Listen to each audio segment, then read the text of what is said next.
오늘은 아는 것을 넘어서 믿음으로라는 제목으로 하나님의 마음을 전하도록 하겠습니다. 어, 모든 사람들의 공통적인 바람이 있다면 그것은 바로 딱 하나, 이 행복하면 좋겠다라는 바람일 겁니다. 그렇지 않습니까? 이건 부정할 수 없는 진실이에요. 우리가 일을 하는 이유가 무엇입니까? 행복하기 위해서죠. 우리가 가정을 꾸리는 이유가 무엇입니까? 행복하기 위해서입니다. 우리가 꿈을 꾸는 이유, 오늘 하루를 땀을 흘려가면서 일궈내는 이유가 무엇입니까? 행복하기 위해서인 거죠. 나는 불행하기 위해서 일을 한다. 나는 불행하기 위해서 밥을 먹는다. 나는 불행하기 위해서 잠을 잔다라고 말하는 사람은 아무도 없을 거예요. 모두가 행복을 꿈꾸는 거죠. 그래서 그 행복을 꿈꾸면서요, 많은 일들을 하는 겁니다. 짧게는 하루의 계획부터 많게는 1년의 계획을 잡아가면서 때로는 내가 자야 되는 시간도 포기하면서 내가 쓰고 싶은 돈도 포기하면서 우리는 각자 나름의 최선을 다하는 거죠. 그런데요, 아무리 최선을 다해서 이 행복을 위해 달려갔다 하더라도 한순간에 우리들의 행복을 한 번에 무너뜨리는 아주 강력한 힘이 있으니 그게 바로 뭐냐면 죽음이라는 힘입니다. 제가 예전에 TV 프로그램을 하나 봤는데 참 흥미로운 모습을 하나 봤어요. 이 토크쇼였는데요. 게스트가 와서 이 진행자와 여러 가지 대화를 나누는 가운데 그 게스트가 이런 말을 하더라고요. 우리는 어릴 때부터 열심히 살아라, 올바르게 살아라, 그러면 너희들은 행복해질 것이다, 이런 이야기를 참 많이 들었습니다. 도덕 선생님으로부터 공부 열심히 해라, 도덕적으로 살아라, 그런 이야기를 들으면서 그렇게 살면 행복해질 거라고 배워왔습니다. 그런데 아무도 우리에게 죽음이 뭔지를 가르쳐 주는 사람이 없었습니다. 정말 이상하지 않습니까? 죽음이 어찌 보면 가장 중요한 문제인데 아무도 우리에게 죽음을 알려주지를 않았습니다. 이런 이야기를 해요. 그리고 나서 이어서 이 게스트가 진행자한테 역으로 질문을 던집니다. 진행자 보고요. 당신은 죽음이 뭐라고 생각하십니까? 이렇게 물어봐요. 진행자가 이렇게 대답을 해요. 한참 이렇게 있다가 난 죽음에 대해서 생각 안 해. 그 생각만 해도 속이 깝깝하고 뭐. 그래서 난 그냥 생각 안 해. 그냥 사는 거지 뭐. 이렇게 이야기를 해요. 그렇죠? 이게 대부분의 사람들의 보편적인 반응일 겁니다. 성도님, 성도님들도 지금 이 시간요, 한번 죽음에 대해서 생각을 해보십시오. 나의 죽음. 어떤 생각이 드십니까?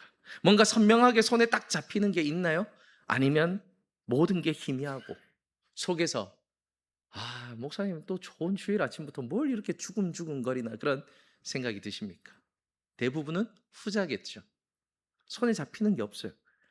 왜 그런가? 여기에 대해서요, 연구를 한 재밌는 팀이 있습니다. 2019년에요, 이스라엘 그 바르일란 대학교에서 이 공포관리 이론이라는 것을 내놓는데 여기에 이 내용이 포함되어 있어요. 이 사람들이 실험을 하는데 참 재밌는 결과가 나옵니다. 그게 바로 뭐냐면요, 남의 사진을 띄워놓고요, 거기에 죽음이라는 단어를 딱 띄워놓으면 뇌파를 검사기를 해보니까 이게 잘 돌아가요. 남의 사진에 죽음을 띄워놓으면 아무 문제가 없습니다. 근데 자신의 사진이 띄어지고 죽음이라는 단어가 탁 나오면요, 놀랍게도 뇌파가 그때부터 멈춰버리는 거예요. 뇌가 스스로 보호작용에 들어간다는 겁니다. 자기가 뇌가 스스로 인지하지 못하고 계산하지 못하고 넘어설 수 없는 극심한 공포를 마주보게 되니 이 뇌는요, 회피 본능을 가지게 된다는 것이죠. 그래서 죽음은 다른 사람에게 일로만 치부하지 나의 일로는 받아들이지 않게 된다는 것. 이게 놀라운 실험 결과였다는 겁니다. 실제로 그렇죠. 우리가요, 오늘 아침에도 많은 분들이 보셨을 겁니다. 우리가 뉴스를 보면서 스마트폰을 보면서 요즘은 아파트에 내려오다 보면 이 전자로 된 알림판이 있지 않습니까? 보다 보면요, 어디에서 무슨 사고가 났다, 세계적으로 어떤 사고가 났다, 몇 명이 죽었다, 이런 얘기를 들어요. 봅니다. 그러면서 그것이 거짓말이라고 생각하진 않아요. 하지만 나와는 상관이 없는 일이라고 여기는 거예요. 왜? 우리의 내가 이걸 받아들일 수가 없는 거예요. 죽음은 모든 나의 인생을 무너뜨리는 것임을 알기에 두렵기 때문인 거죠. 내가 넘어설 수 없는 거죠. 그러니 이 뇌가 우리가 할 수 있는 유일한 일은 무엇입니까? 회피인 거예요. 멍 때리는 겁니다. 지금 성도님들의 표정처럼 말입니다. 아침부터 무슨 이런 죽음에 대해서 얘기를 하나, 회피를 하는 거죠. 근데 보십시오. 오늘 본문에는요, 이 강력한 힘인 죽음조차도 완전히 넘어선 고백, 바로 나는 부활이요 생명이다, 할렐루야, 이렇게 선포하시는 예수 그리스도의 말씀이 기록되어 있습니다. 오늘 선포되는 말씀을 통해서 이와 같은 소망이 회복되는 은혜가 있길 축복합니다. 여느 때와 다름없이 예수님은요, 이 가난하고 약한 자들과 함께 하셨어요. 그리고 하나님의 나라를 선포하셨습니다. 바로 그때 그렇게 무리들과 함께 있을 때 어떤 사람이 찾아와서 다급하게 예수님을 찾아와서 이렇게 말합니다. 예수님 큰일 났습니다. 예수님이 사랑하시는 그 나사로가 이제 죽게 되었습니다. 예수님 빨리 가보셔야 될 것 같습니다. 그래서 예수님은 이렇게 말씀하시죠. 걱정하지 말아라. 이 병은 죽을 병이 아니라 오히려 하나님의 영광을 드러낼 병이다. 이렇게 말씀하시면서요, 그곳에 무려 이틀이나 더 머물러 계시죠. 그리고 이제 나사로가 있는 유대 땅으로 올라가시는 겁니다. 자, 그런데 어떻습니까? 예수님이 도착해 보니까 나사로는 이미 죽은 지 며칠이 되었다? 나흘이 지난 거예요. 그리고 그곳에는 이미 오빠를 잃은 마르다와 마리아를 위로해주는 수많은 유대인들이 거기에 모여 있었습니다. 그리고 예수님이 도착했다는 소식을 듣자 이 마르다와 마리아는 깜짝 놀라면서 예수님을 마중하러 막 달려나오는 거예요. 그리고 나서 예수님을 만나자마자 마르다는 이렇게 얘기를 합니다. 21절의 말씀을 우리가 함께 읽습니다. 마르다가 예수님께 여짜오되 주께서 여기 계셨더라면 내 오라버니가 죽지 아니하였겠나이다. 아멘.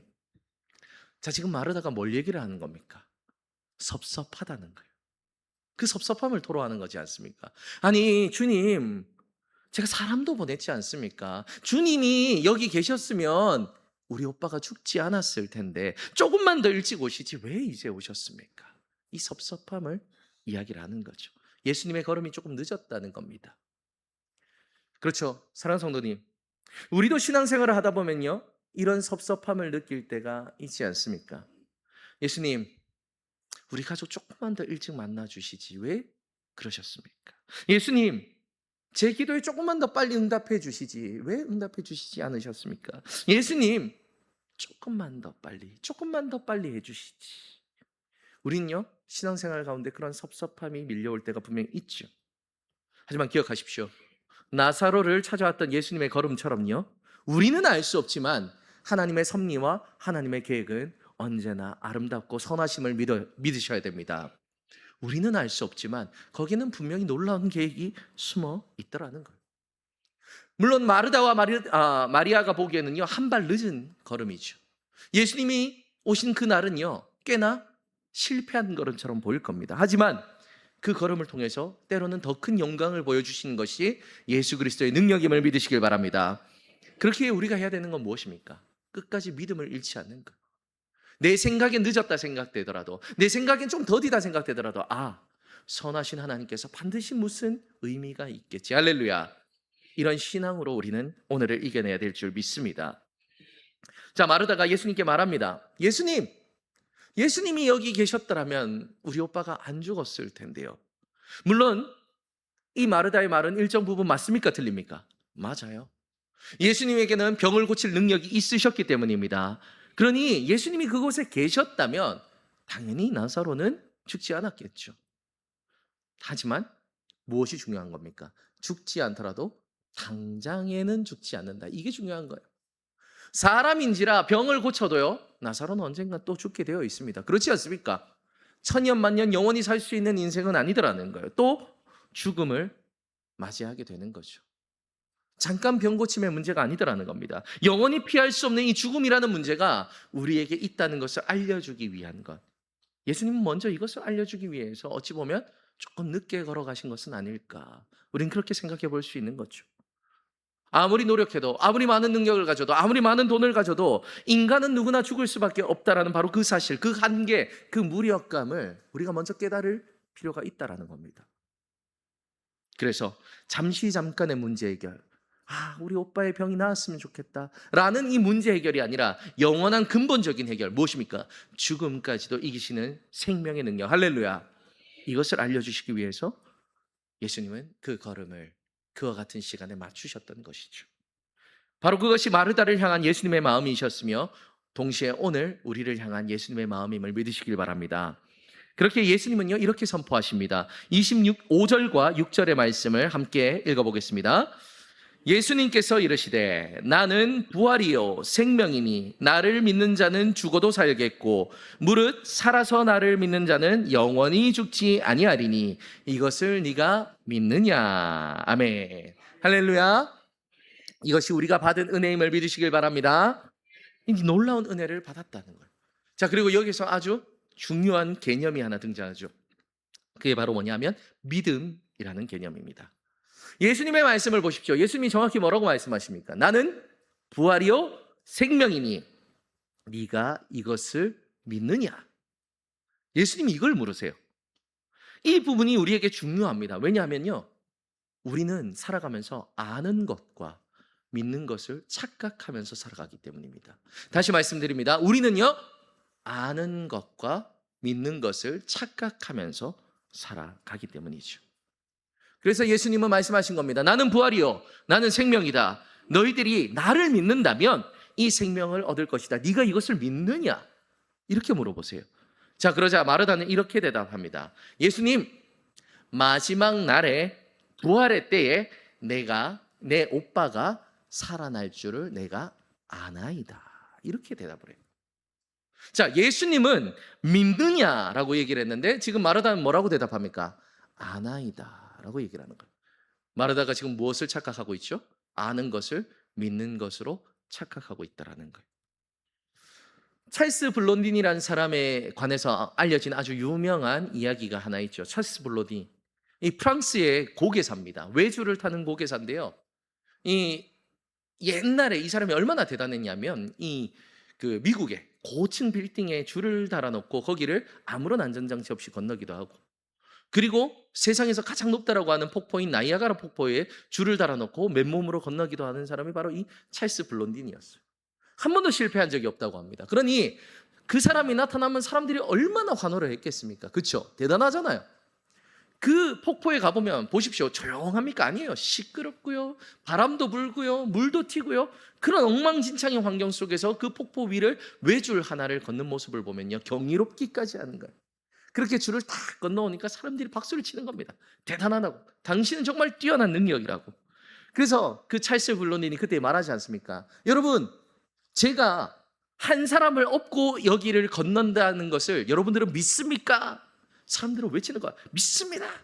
당신은 할 수 있습니다. 당신의 능력을 보니까 이건 충분히 가능한 일입니다. 막 환호하는 거야. 그러자 찰스 블론딘이 말합니다. 그렇다면요, 이제 제 등에 업힐 사람은 나오십시오. 누가 나갔을까요? 아무도 안 나가요. 방금 전까지 믿는다고 그래 소리쳤잖아요. 배신도 이런 배신이 없는 거예요. 맞죠? 믿습니다. 당신 할 수 있습니다. 근데 나오십시오. 아무도 안 나가는 거. 정작 그 등에 업힐 사람이 없었던 거예요. 그때 블론딘이 한 사람에게 가서 묻습니다. 당신은 나를 믿습니까? 그 사람이 해리 콜코드라는 사람이죠.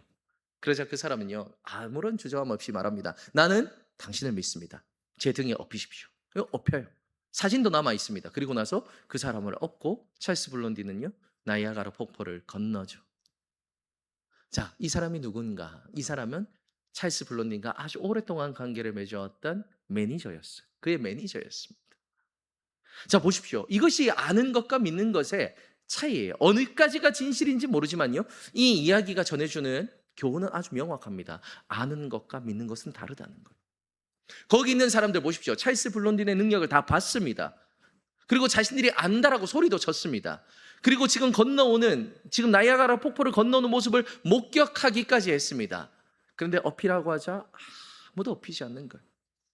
아는 것과 믿는 것은 다른 거예요. 전혀 다른 문제라는 거죠. 그런데 사랑하는 성도님, 오늘을 살아가는 우리들의 믿음이 어찌 보면 그렇지 않습니까? 성경을 보고 수많은 설교를 들어서요, 우리는 예수님이 어떤 분인지 압니다. 예수님에게 어떤 능력이 있는지 압니다. 우리는 너무나 잘 알고 있습니다. 예수님은 오병이어로 5,000명을 먹이시고 12광주리를 남기시는 분임을 압니다. 38년 된 병자를 낫게 하시고 맹인을 눈뜨게 하시는 분이라는 것을 압니다. 나아가서 그분은요, 죽은 나사로까지 살리시고 나는 부활이요 생명이라 외치시며 영원한 생명을 우리에게 주신 분이라는 것을 우리는 알고 있습니다. 그분은 우리를 위하여 목숨을 버리셨고 죽은 후 3일 후 부활하셨다는 사실을 우리는 압니다. 자, 그런데 어떻습니까? 우리가 그것을 믿느냐는 전혀 다른 문제더라는 거예요. 찰스 블론딘의 일화처럼요. 아는 것과 믿는 것은 다르다는 거예요. 내가 정말 예수님을 믿는다면 어떻습니까? 예수님의 등에 내 인생을 던져 넣어야죠. 그것이 믿는다는 것 아니겠습니까? 그런데 오늘날 그리스도인들은 어떻습니까? 예수님을 알긴 아는데 믿는 사람들이 참 적어 보이는 거죠. 참 안타까운 현실인 겁니다. 제가 늘 가장 많이 외우는 이 말씀, 어찌 보면 저희 목회에서 가장 중심에 두고 있는 말씀 중 하나가 이 마태복음 6장 33절입니다. 너희는 먼저 그의 나라와 그의 의를 구하라. 그리하면 이 모든 것을 너희에게 더하시리라. 할렐루야. 우리는 압니다. 그런데 어떻습니까? 우리는 여전히 내 즐거움이 먼저고 내 기쁨이 먼저고 내 환경이 먼저입니다. 예수님은 말씀하십니다. 나는 세상의 빛이요 선한 목자다. 너희는 나를 따라라. 우리는 압니다. 그런데 어떻습니까? 우리는 여전히 세상의 소리를 따라가며 여전히 돈의 소리를 따라가며 우리는 여전히 자신의 생각을 따라 삽니다. 예수님은 말씀하십니다. 나는 부활이요 생명이다. 나를 믿는 자는 이 영원한 생명을 누리게 될 것이다. 할렐루야. 우리는 압니다. 그런데 어떻습니까? 많은 그리스도인들이 여전히 죽음을 두려워하고 죽음을 슬퍼하며 살아갑니다. 바로 이 점입니다. 예수님은 이 점을 지적하는 것입니다. 예수님은 마르다에게 또 오늘 우리에게 말씀하시고자 하는 것이요. 너희들이 나를 아느냐가 아니라는 거예요. 너희들이 나를 믿느냐. 너희들이 정말 나를 믿느냐. 앞서 말씀드린 것처럼요. 참 안타까운 건 무엇입니까? 예수님을 아는 사람은 너무 많은데 예수님이 어떤 분인지 어떤 능력인지 아는 사람은 많은데 믿는 자를 찾아보기가 힘들다는 거예요. 그래서 예수님은요 제자들에게도 이런 말을 하지 않습니까? 인자가 올 때 믿는 자를 보겠느냐. 아는 자라고 말씀하시잖아요. 믿는 자를 보겠느냐. 아는 것과 믿는 것을 착각하는 자들이 많다는 거죠. 마르다가 어찌 보면요 그런 삶을 살았던 것 같습니다. 예수님께서 마르다에게 분명 너의 오빠는 살아날 것이다 라고 말씀하셨는데 마르다가 뭐라고 얘기를 합니까? 마지막 날에 부활의 때에 우리 아빠가 살아날 걸 나는 그것을 알고 있습니다. 여기서 안다라는 것은요 이 헬라어로 오이다라고 쓰는데 이것은 지식적인 알을 말합니다. 경험적이고 체험적인 알을 말할 때는 기노스코를 사용하죠. 근데 여기서 정확히 오이다라고 얘기를 해요. 마르다는 지금 머리로 고백을 하고 있다는 거죠. 다시 말해 무엇입니까? 예수님의 말씀을요 유대교적인 전통 가운데서 고백했다는 거예요. 오늘날 우리로 치면 어린 시절부터 영유치부부터 아동부부터 예수님을 믿으면 구원받을 거야, 예수님을 믿으면 너희들은 영원히 살 거야, 천국에 갈 거야 들어왔으니, 마르다는 그렇게 살아왔으니 그것을 입으로 고백은 하는데 마음으로는 믿지 못한다는 거. 그게 바로 안다, 오이다라는 뜻인 거죠. 그래서 예수님은요 사랑이 많으신 예수님은 다시 한번 마르다에게 묻는 겁니다. 나는 부활이요 나는 생명이다. 나를 믿는 자는 죽어도 살겠고 무릇 살아서 나를 믿는 자는 영원히 죽지 아니하리니 네가 이것을 믿느냐. 무슨 말입니까? 예수님은 지금 계속해서 마르다를요 아는 것을 넘어서 믿음으로 초대하고 있는 거예요. 알고 있다는 대답이 아니라는 겁니다. 믿는다라는 대답을 듣고 싶다라는 것이죠.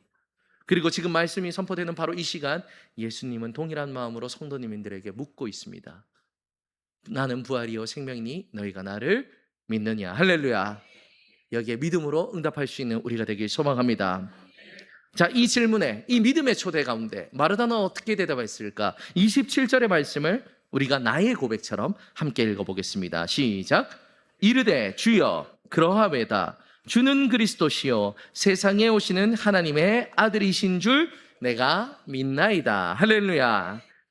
지금 마르다는요 드디어 결단을 내린 겁니다. 믿음의 결단을 내린 거예요. 안다라고 대답하지 않죠.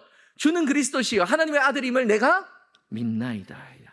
사랑하는 성도님, 지금 이 시간 우리의 마음으로 하나님 앞에 예수님 앞에 이렇게 응답할 수 있는 은혜가 있길 소망합니다. 주님, 내가 머리로만 믿지 않겠습니다. 머리로만 알지 않겠습니다. 내가 마음으로 주님을 믿겠습니다. 할렐루야. 이것이 우리의 고백이 되어야 될 줄 믿습니다. 자, 그러면요 여기서 모든 설교가 끝나면 참 좋겠죠. 예수님은 믿음으로 초대를 했고 마르다는 응답을 했습니다. 그러고 나서 우리가 원하는 대답은 무엇입니까? 그 후로 마르다는 잘 먹고 잘 살았더라 로 끝나면 참 좋을 것 같아요. 근데 안타깝게도 이야기는 거기서 끝이 아닙니다. 우리가 오늘 본문으로 읽진 않았지만요 이 뒤를 보면요 조금 더 많은 이야기가 있죠. 고백 그 이후의 이야기가 있습니다. 보십시오. 예수님은요 그 고백을 들은 후 이제 나사로의 무덤 앞으로 갑니다. 그곳을 가보니 유대인의 전통에 따라서 그 무덤은 아주 크고 무거운 돌로 막혀져 있었죠. 그리고 예수님은요, 그 돌을 보면서 이렇게 말씀하십니다. 돌을 옮겨 놓으라. 자, 그러자 놀라운 일이 벌어집니다. 방금 주는 그리스도시요 살아계신 하나님의 아들이십니다라고 외쳤던 마르다가 이런 말을 하죠. 주님, 이미 죽은 지 나흘이 지났습니다. 죽어서 시체 썩는 냄새가 여기까지 납니다. 안 된다는 거예요. 놀랍지 않습니까? 방금 마르다가 뭐라고 고백을 했습니까? 주는 그리스도시요 살아계신 하나님의 아들임을 내가 믿습니다. 고백했어요. 믿음의 결단을 내렸어요. 그런데 지금 여기서는 안 된다는 거예요. 또 나흘이 지나지 않아서 시체 썩는 냄새가 난다는 거죠. 왜 그랬을까? 왜 그 잠깐 사이에 그녀는 믿음을 잃었던 것일까? 이유는 단 한 가지예요. 시체 썩는 냄새와 같은 현실이 마르다의 정신을 뒤흔들었던 겁니다. 믿음으로 고백했는데 예수님이 돌을 옮겨 놓으라 하는 순간 그녀의 코를 찌르는 냄새가 옵니다. 시체 썩는 냄새죠. 그러자 정신을 번쩍 차리는 겁니다. 아, 이게 현실이구나. 우리 오빠 죽었지, 맞지? 내가 봤지, 내가 손도 잡았지. 그 차가운 손, 이제는 썩는 냄새까지 나는구나. 이것이 현실이구나. 그러니 믿음의 결단과 고백은 온데간데 없어지고요. 예수님이 말씀하시자 또 의심하며 안 됩니다. 시체 썩는 냄새가 여기까지 납니다. 죽은 지 나흘이나 됐습니다. 이런 이야기를 하는 거죠. 사랑하는 성도님, 이것이요 사람의 연약함인 거예요. 똑같은 모습을 보였던 자가 누군지 아십니까? 그게 베드로예요. 사실 오늘 이 마르다의 고백은 베드로의 고백과 너무나 닮아 있지 않습니까? 그 변화산에서 베드로가 고백합니다. 주는 그리스도시요 살아계신 하나님의 아들이십니다. 예수님은 너무 기뻐하시면서 그렇다, 이것을 알게 하신 이는 하나님이시다. 이 고백 위에 교회를 세울 건데 음부의 권세가 무너뜨리지 못하리라. 할렐루야. 그런데요, 이렇게 강건한 고백을 했던 베드로가 언제 무너지죠? 예수님이 잡혀가시던 그날 밤, 서늘한 죽음의 냄새가 베드로의 코를 찌르는 거죠. 아, 예수님 끝났구나. 잡혀갔구나. 영원한 나라를 세울 줄 알았는데 예수님 한낱 인간으로서 저렇게 잡혀갔구나. 그 냉랭한 현실을 눈앞에 목격하게 되자 닭 울기 전 3번이나 예수님을 부인하며 도망쳤던 자가 베드로예요.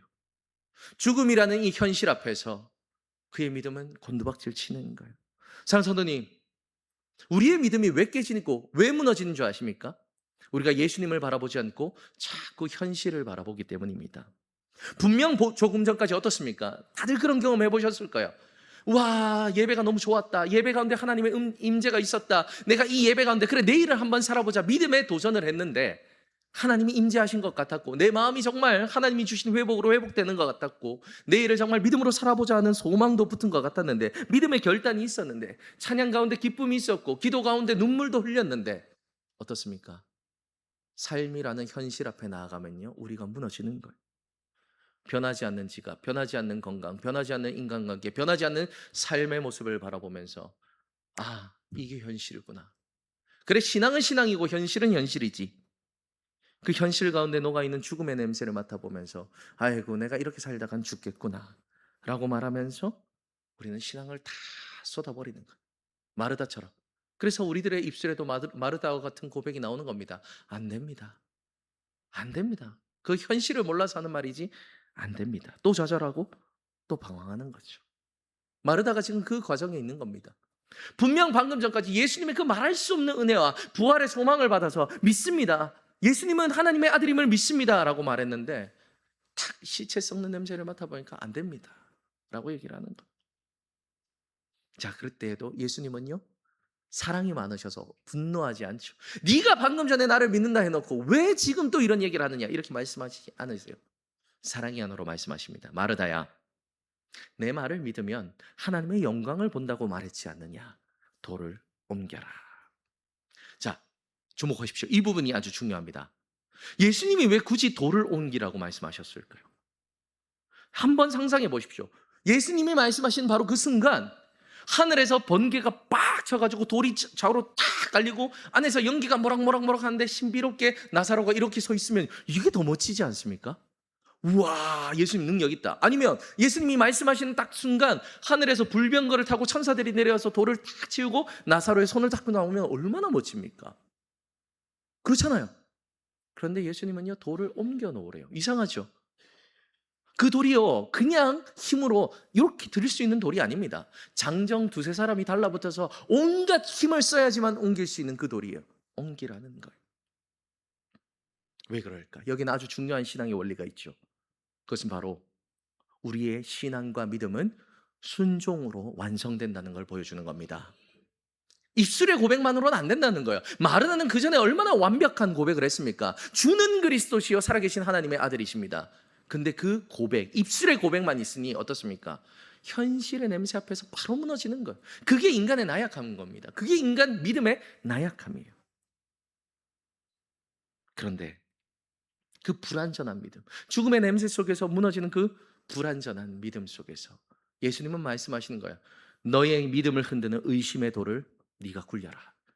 너의 믿음을 막고 있는 그 의심의 돌을 네가 치어라. 그 현실이라는 이름의 돌을 네가 순종으로 밀어내라는 겁니다. 바로 그 순간 우리들의 믿음은 현실이 되는 것입니다. 할렐루야. 바로 이 부분이요. 이 부분이요. 우리가 싸워야 되는 영적 전쟁의 현장인 겁니다. 성도님들이요 믿음으로 살려고 딱 결심하면 그때부터 앞에 천국의 문이 열릴 것 같죠? 아닙니다. 그때부터 사단은요 계속해서 돌문을 갖다 놓을 거예요. 성도님이 결코 열지 못할 것만 같은, 나의 힘으로는 결코 열지 못할 것만 같은 현실의 문, 돌의 문, 의심의 문을 계속해서 쌓아둘 겁니다. 이런 마음인 거죠. 야, 이제 연말이 오죠. 우리가 또 헌신할 자리들이 많습니다. 사단은 의심의 돌을 던지는 거예요. 야, 너 이번에 교회에서 이런 거 저런 거 한다며? 헌신하기로 했다며? 야, 너 체력이 되겠어? 안 돼. 하지 마. 의심하게 하는 거예요. 야, 현실적으로 봐봐. 너 일주일에 한 번 예배 드리는 거 대단하다 그거? 그냥 일평생 그렇게만 살아. 너 이거보다 더 하면 몸살나. 안 돼. 의심하게 하는 거예요. 이 칼날과도 같은 현실 속에서 믿음으로 산다는 거 그거 될 것 같아? 돈을 벌어야지. 안 된다니까? 안 돼. 야, 너 새벽기도 나가면 죽는다. 새벽기도에서 죽었다는 사람 본 적이 없어요. 근데 우리 맨날 그 돌 앞에 놓여 있는 거야. 너 새벽기도 나가면 죽는다? 못 굴리는 거예요.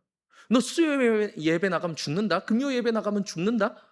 너 여기서 헌금 더하면 죽는다? 너 봉사 더하면 죽는다? 전도 누구한테 말하면 죽는다? 안 죽어요. 안 죽는다고요. 부활과 생명의 능력이 예수 그리스도께 있는데 우리는 죽지 않는다는 겁니다. 근데 우리 마음속에 사단은 계속해서 돌을 쌓는 거예요. 그리고 기도만 하는 거죠. 주는 그리스도시요 살아계신 하나님의 아들임을 믿습니다. 예수님은 말씀하십니다. 입술의 고백만으로는 안 된다. 그 돌을 네가 치워라. 순종하라는 것. 물론 그것이 쉬운 일은 아니겠죠. 마르다에게도 이것은 어려운 일이었을 겁니다.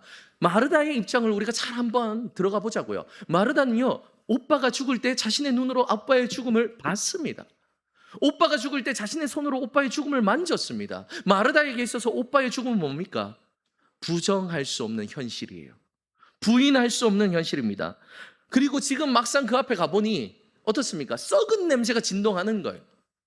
모든 정황이 지금 뭘 얘기를 합니까? 나사로는 죽었다. 그렇죠? 근데 예수님은 말씀하십니다. 나사로는 살았다.